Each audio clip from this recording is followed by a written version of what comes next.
ladies and gentlemen. My name is Ronald Moga. I'm a Ugandan. I'm 26 years old.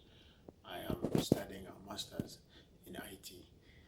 And today I'm going to present to you my project in brief. I'm starting a company called BigCanopy, and this company is strictly to execute telematics solutions in the industry here. It has come to my concern that there are very many telematics service providers in the country.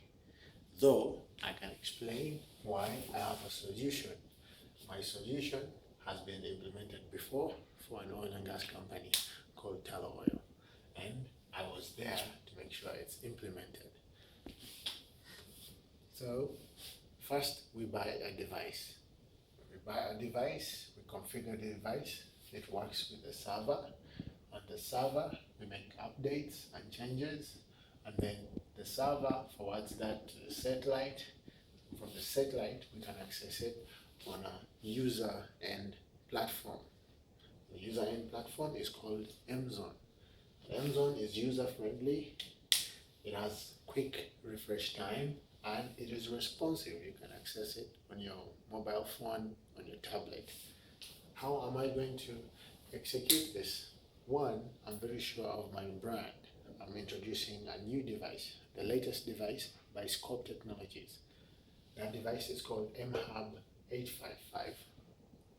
This device is very consistent.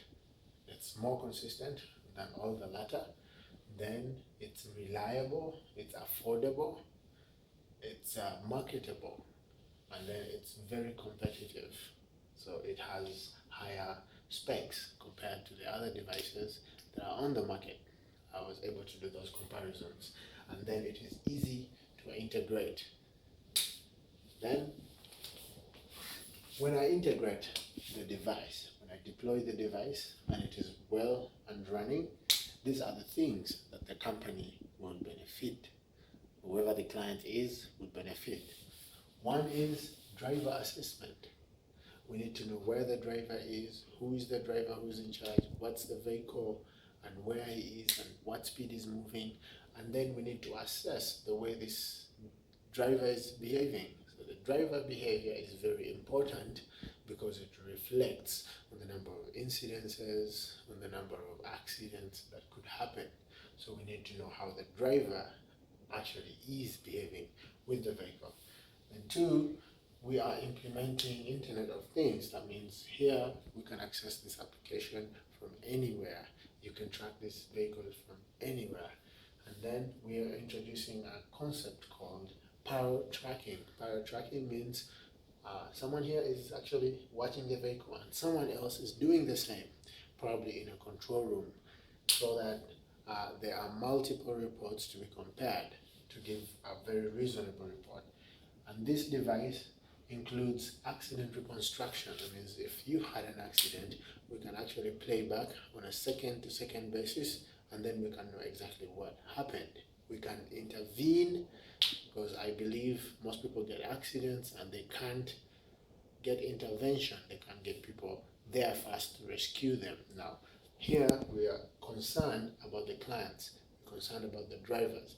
We look at safety first. So if someone has got into an accident, it's normal, people get accidents, but we need to intervene, we need to know. So a pop-up will come up to show accident, and then we can see how fast we can get there to rescue the lives. Then we have reporting. We need reports, and these reports are going to be used to actually make plans. The reports are actually used to evaluate. These reports are actually used for fuel management as well, because we need to know how much fuel is used, actual fuel used. I know so many times. But then the market I'm looking at is oil and gas. Why? Because it's mandatory. It's mandatory to have an IVMS in an oil and gas company. So I am targeting oil and gas companies, of which in particular I am in contact with Total E&P.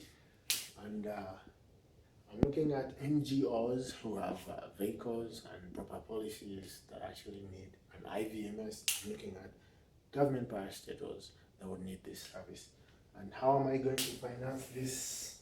I have some money. I'm trying to organize my team. I have controllers. I have some technicians who actually put all these things in place, and then controllers who actually sit down and monitor the system. This is a service that is actually required by most of the people who have fleet in the country. And I am a bit incapacitated when it comes to funds, because now I'll be dealing with an oil and gas company and on a bigger scale. There are very many cars, and now I'll need the help from Startupper.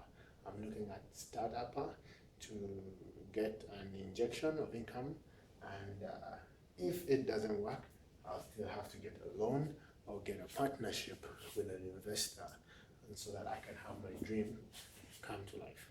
Thank you, please.